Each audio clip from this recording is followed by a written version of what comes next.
Olá Brasil, tudo bem com vocês? Espero que esteja tudo ótimo com vocês. Hoje vamos falar desse livro aqui, A Paixão Segundo GH. Eu pensei em muitas maneiras de abordar esse livro, eu pensei muitas vezes se eu deveria falar sobre esse livro, porque não é um livro fácil de falar sobre ele. Esse livro é puro sentimento, são muitas sensações e eu acredito que cada um que leia este livro vai ter um entendimento absolutamente distinto. É claro que existem alguns sensos comuns em relação ao que ele quer dizer, ao que ele aborda, mas eu acredito que ele vai trazer uma experiência muito pessoal.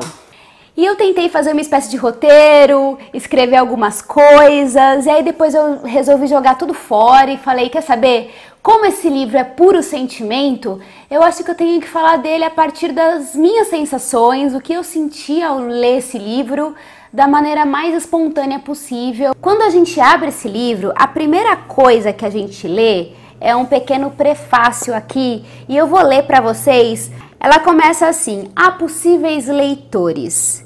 Este livro é como um livro qualquer, mas eu ficaria contente se fosse lido apenas por pessoas de alma já formada.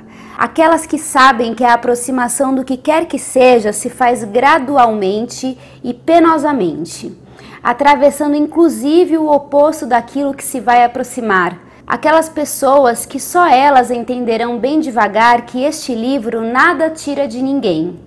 A mim, por exemplo, o personagem GH foi dando pouco a pouco uma alegria difícil, mas chama-se alegria.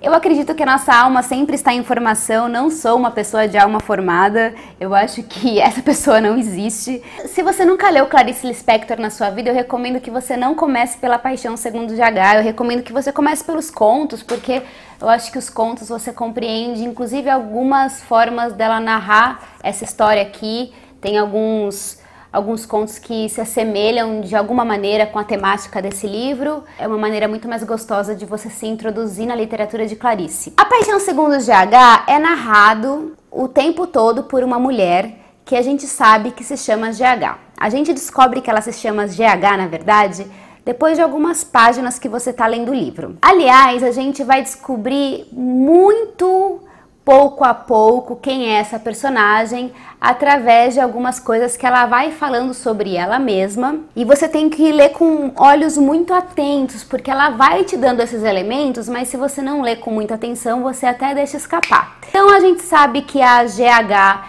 é uma mulher, a gente sabe que a GH é uma mulher branca, a gente sabe que a GH deve ter mais ou menos aí os seus 30 e poucos anos.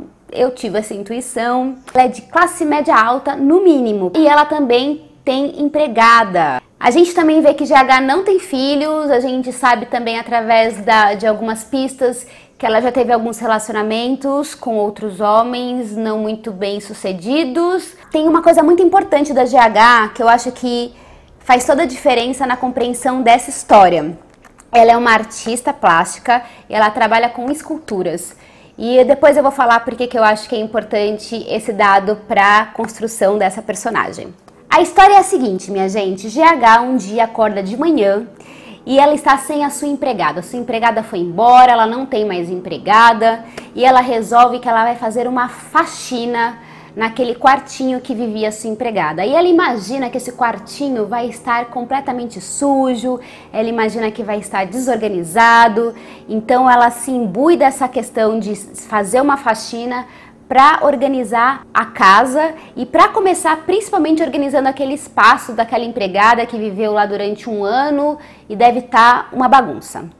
Só que a surpresa de GH é quando ela vai entrar nesse quartinho da empregada e ver que o lugar está impecável. Ele não tem nenhuma sujeirinha. É um quarto iluminado. É tudo aquilo que ela não esperava. Porém, acontece uma coisa.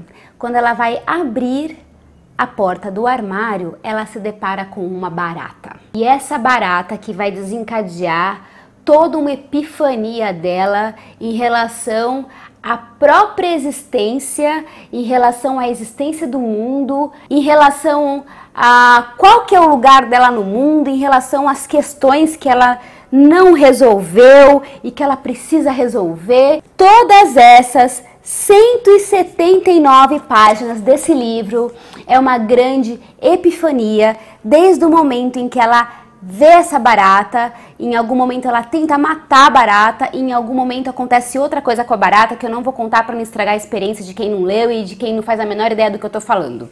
Embora isso não tenha importância nenhuma, porque o mais importante é o que vai passar na cabeça dela a partir do momento que ela se depara com aquele bicho e com a existência dela e como que ela lida, qual que é a relação dela, daquela barata naquele lugar absolutamente limpo, que ela não tinha ideia de que estava daquele jeito, e aí ela vai começar a refletir sobre a relação dela com a empregada, a visão que ela acha que a empregada tinha dela, e que ela em algum momento cita que ela mal lembra o nome dessa empregada, ela mal lembra o rosto, até que ela lembra o nome da empregada, até que ela lembra que a empregada é negra, e a gente só descobre que ela é branca a partir do momento que ela fala que a empregada é negra. Quando a gente começa a ler essas palavras dela, que é como se ela estivesse falando com ela mesma, em alguns momentos ela engaja você, leitor, que parece que ela começa a falar com você, ela chama o leitor de meu amor, e é como se eu me visse refletida num espelho, porque quando ela vai divagando sobre todas as questões existenciais que estão passando na cabeça dela naquele momento, é como se eu começasse a questionar a minha existência, eu, Tarsila, questionando a minha existência nessa vida. E aí, minha gente, esse livro é aquele livro que você lê e você quer grifar ele inteiro. E ele não é um livro que você lê ele de uma vez, porque ele só tem 170 páginas, só que você não pode passar impune por essa leitura. Você, muitas vezes, pelo menos no meu caso foi assim, você lê um capítulo, e são capítulos curtos, você lê um capítulo e você tem que voltar para ler de novo, porque são tantas referências, são tantas informações que parece que você não absorveu tudo. Para mim, esse é um livro que você poderia reler sempre que fosse possível, porque ele é muito rico. E eu acho que isso que faz um livro ser um livro clássico, quando você vê que ele ultrapassa o tempo, que ele não é datado, que ele ultrapassa várias épocas, e em qualquer momento que a gente leia, ele vai fazer sentido, porque ele trata da natureza humana, porque ele trata da nossa existência e trata de questões que são inerentes ao ser humano, independente da época em que ele viva. Se eu pudesse pegar um quadro que refletisse o que é esse livro, eu acho que eu pegaria aquele quadro do grito, sabe? Muita coisa que vem ali junto, sabe? Então você tá gritando no meio de um furacão. Paixão aqui no caso significa o calvário que essa mulher vai passar. Então, quais as provações que ela vai ter que passar até ela entender quem ela é enquanto ser humano, vamos dizer assim. Tem a ver com a questão bíblica, né? O calvário que Jesus enfrenta, todas as provações. Em alguns momentos ela faz citação em relação à Ave Maria, ao Pai Nosso. E claro que com uma licença poética, ela não chega a dizer a oração por completa, mas você vê ali referências. Esse vídeo já deve estar longo, mas também isso não importa, né? Estamos falando de Clarice Lispector. Para finalizar, destacar duas passagens do livro que me chamaram a atenção. Uma das passagens que me chamou muita atenção, inclusive eu falei sobre essa passagem lá no meu stories do Instagram, eu li esse trecho lá e deu muita repercussão esse trecho, principalmente com as mulheres. Então eu quero dividir aqui com vocês esse trecho que me chamou muita atenção, que é: minha sobrevivência futura em filhos é que seria a minha verdadeira atualidade, que é não apenas eu, mas minha prazerosa espécie a nunca se interromper. Não ter tido filhos me deixava espasmódica, como diante de um vício negado. Aquela barata tivera filhos e eu não. A barata podia morrer esmagada, mas eu estava condenada a nunca morrer. Pois se eu morresse uma só vez que fosse, eu morreria. Como a barata ela tem os filhos dela, ela vai continuar viva nos filhos mesmo depois que ela morrer. E ela, como não tem filhos, ela não vai conseguir perpetuar quem ela é, porque ela não vai ter tido filhos, então ela vai morrer ali.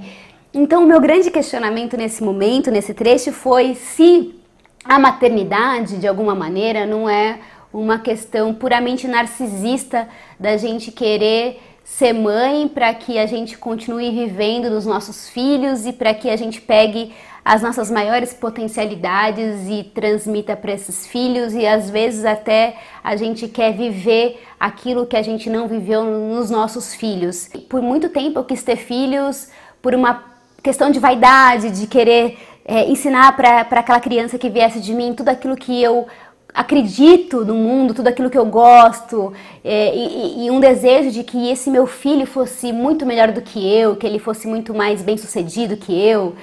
Conversando com algumas mães que vieram falar comigo que essa questão do narcisismo existe, mas depois que você pare, esse narcisismo meio que de certa forma vai embora. E uma outra questão que me chamou a atenção aqui foi que ela vai questionar a arte, gente, que às vezes nós mesmos manifestamos o inexpressivo. Em arte se faz isso, em amor de corpo também. Manifestar o inexpressivo é criar. Quando a arte é boa é porque tocou no inexpressivo. A pior arte é a expressiva, aquela que transgride o pedaço de ferro e o pedaço de vidro, e o sorriso e o grito. A gente só consegue criar, construir criativamente alguma coisa artística quando a gente chega no vazio, quando a gente chega na exaustão, e a partir dessa estafa, a partir desse cansaço, a partir desse vazio, a gente tem uma mente mais criativa e a gente consegue construir alguma coisa artística, e isso que é a arte. Sei lá, viagens, divagações que Clarice me trouxe, gente. E eu tinha falado lá no começo que a questão da GH ser uma artista plástica era uma questão muito importante, porque ela vai discorrer muitas vezes, em muitas passagens aqui, sobre a questão do que é belo, né? Sobre a questão estética. Só uma pessoa que tem uma ligação tão profunda com o que é belo, com a estética, com escultura, né, com a arte, é que poderia digredir sobre algumas questões que ela fala aqui nessa narrativa. Não é à toa que essa personagem é uma artista plástica. Bem, gente, é isso. Eu espero que vocês tenham gostado. Eu queria muito que a gente abrisse um canal de debate aqui embaixo nos comentários, pra gente trocar impressões, pra gente trocar ideias. Eu não sei até que ponto que esse vídeo atendeu a expectativa das pessoas que pediram muito pra eu fazer esse vídeo. É o que eu sempre falo, a gente trabalha aqui em processo sempre. A gente sempre tá em processo de aprendizagem. Se você é novo aqui nesse canal e por um milagre assistiu esse vídeo até aqui, é porque de alguma maneira você gostou. Então, seja muito bem-vindo, muito bem-vinda. Aqui a gente fala muito sobre literatura, cinema, tem muita poesia, muito vídeo poesia, muita arte para quem gosta de arte e para deixar esse mundo menos duro, mais poético, com mais amor, com mais tolerância, com mais empatia. Se inscrevam no canal se vocês não forem inscritos, curtam esse vídeo se vocês tiverem gostado, compartilhem com os amigos que gostam de arte de Clarice Lispector. Até a próxima! Um beijo enorme pra vocês. Muito obrigada, minha gente. Tchau!